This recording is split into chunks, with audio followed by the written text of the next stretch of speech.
Hey guys, in this video I will show you how to buy Shopify theme. Alright, so let's begin with the video. When you start on your Shopify homepage, you'll want to navigate to the left side of the screen where you'll find a menu. Among these options, look for Online Store. Once you're on the Online Store section, you'll notice an option for themes. Click on this.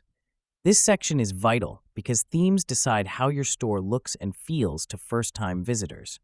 As you scroll through the themes section, you'll find various options featuring profession-ready designs.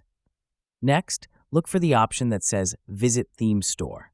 Clicking this will open up a new window, taking you to Shopify's vast library of themes. Shopify offers both free and paid themes, so there's something for every budget and brand style.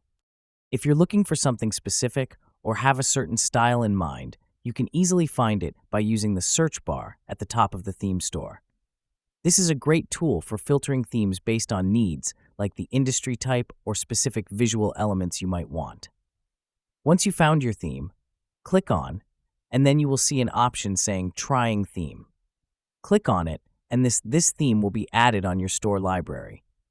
Here, you will see Buy option. Simply click on that, and you will be taken to Checkout page. Here, just select your payment method and click on Buy. And that's essentially it. So that is how you can buy Shopify theme. So that's all for this video. Thanks.